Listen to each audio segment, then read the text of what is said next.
ನಮಸ್ಕಾರ.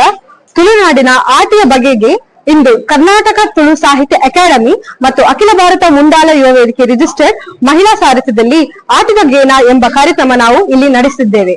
ಇದರಲ್ಲಿ ನಾವು ಇವತ್ತು ಚಿತ್ರಕಲಾ ಸ್ಪರ್ಧೆಯನ್ನು ಕೂಡ ಆಯೋಜಿಸುತ್ತೇವೆ.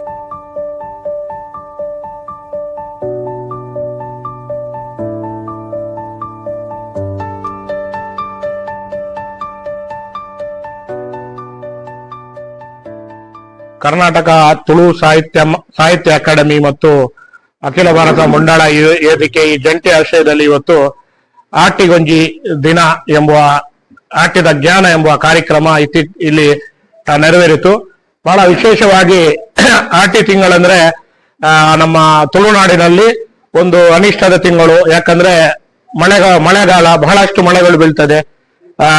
ನಮ್ಮ ಏನು ರೈತಾಪಿ ಜನರಿಗೆ ಇಲ್ಲಿ ಜೀವನ ನಡೆಸಲಿಕ್ಕೆ ಬಹಳಷ್ಟು ಕಷ್ಟ ಆಗ್ತದೆ. ಮನೆಯಿಂದ ಹೊರಗೆ ಬರುವುದು ಕೂಡ ಕಷ್ಟ ಆಗ್ತದೆ.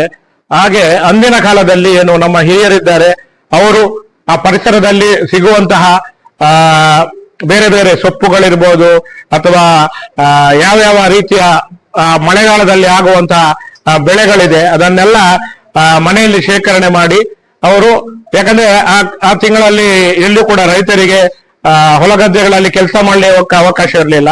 ಆದ್ರಿಂದ ಆ ತಿಂಗಳಲ್ಲಿ ಅವರು ಮನೆಯಲ್ಲೇ ಇದ್ದು ಆ ಪರಿಸರದಲ್ಲಿ ಸಿಗುವಂತಹ ಏನು ವಸ್ತುಗಳನ್ನು ಶೇಖರಣೆ ಮಾಡಿ ಅವರು ತಮ್ಮ ಜೀವನವನ್ನು ಸಾಗಿಸ್ತಿದ್ರು. ಬಹುಶಃ ನಮ್ಮ ಹಿರಿಯರು ಹೇಗೆ ಬದುಕಿದ್ರು ಅದನ್ನು ನೆನಪಾಡ್ಕೊಳ್ಳಿಕ್ಕೆ ಇಂದಿನ ಯುವ ಪೀಳಿಗೆ ಈ ಆಟಿ ಎಂಬ ತಿಂಗಳಿನ ಒಂದು ಬೇರೆ ಬೇರೆ ರೀತಿಯ ಆಚರಣೆಗಳು ಮಾಡ್ತೇವೆ.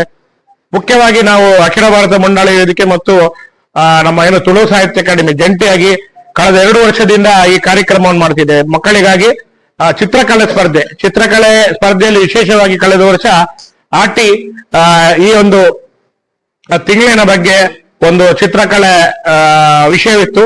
ಈ ವರ್ಷ ಆಟಿಯ ಮಳೆಗಾಲ ಯಾವ ರೀತಿ ಇರ್ತದೆ, ಬಹುಶಃ ಮಕ್ಕಳು ಅವರ ಕಾಲ್ಪನಿಕ ಏನಿದೆ ಅದನ್ನು ಆ ಚಿತ್ರದ ಮೂಲಕ ಬಿಡಿಸಿದ್ದಾರೆ ಬಹಳಷ್ಟು. ಯಾಕಂದ್ರೆ ಇದರಲ್ಲಿ ಮಕ್ಕಳಿಗೂ ಕೂಡ ನಮ್ಮ ಹಿರಿಯರು ನಮ್ಮ ಪೂರ್ವಿಕರು ಯಾವ ರೀತಿ ಆಟಿ ತಿಂಗಳಲ್ಲಿ ನಮ್ಮ ತುಳುನಾಡಿನಲ್ಲಿ ಜೀವನ ಮಾಡಿದ್ರು, ಯಾವ ರೀತಿ ಕಷ್ಟ ಇತ್ತು, ಅದನ್ನೆಲ್ಲ ಒಂದು ಅಧ್ಯಯನ ಮಾಡಬಹುದು, ಅದನ್ನು ಅನುಭವಿಸುವಂತ ಒಂದು ವಿಷಯ.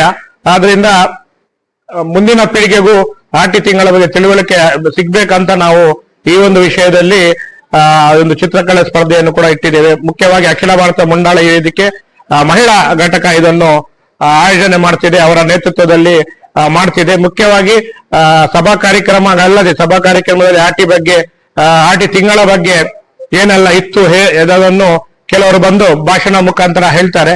ಮತ್ತೆ ಇನ್ನೊಂದಂದ್ರೆ ಆಟಿ ತಿಂಗಳಲ್ಲಿ ಸಿಗುವಂತಹ ಏನೇನು ತಿನಿಸುಗಳಿದೆ ಅದನ್ನೆಲ್ಲ ನಮ್ಮ ಮಹಿಳೆಯರಿರ್ಬೋದು, ನಮ್ಮ ಪುರುಷ ಸದಸ್ಯರು ಅವರ ಮನೆಯಲ್ಲಿ ಮಾಡಿ ಬಂದು ಇವತ್ತು ಇದನ್ನು ಎಲ್ಲರಿಗೂ ಪರಿಚಯ ಮಾಡ್ತಿದ್ದಾರೆ. ಎಲ್ಲರ ಆ ರುಚಿಯನ್ನು ಸವಿತಿದ್ದಾರೆ. ಬಹಳಷ್ಟು ಆರೋಗ್ಯಕ್ಕೆ ಹತ್ತಿರವಾಗಿ ಅದರಲ್ಲಿ ಪ್ರತಿಯೊಂದು ನಾವು ತಿನ್ನುವಂತಹ ತಿನಸಿನಲ್ಲೂ ಕೂಡ ನಾವು ಬೇರೆ ದಿನಗಳಲ್ಲಿ ಬಳಸುವ ತಿನಿಸುಗಳಲ್ಲ, ಈ ತಿನಿಸುಗಳು ಆಟಿ ತಿಂಗಳಲ್ಲಿ ಲಭ್ಯ ಇರುವಂತಹ ತಿನಿಸುಗಳನ್ನು ತಿನ್ನುವುದರಿಂದ ನಮ್ಗೆ ಆಟಿ ತಿಂಗಳಲ್ಲಿ ಬರುವಂತಹ ರೋಗಗಳಿರ್ಬೋದು ಅದನ್ನೆಲ್ಲ ನಿವಾರಿಸುವಲ್ಲಿ ಆ ಶಕ್ತಿಯ ಗುಣಗಳು ಅದರಲ್ಲಿ ಇದೆ.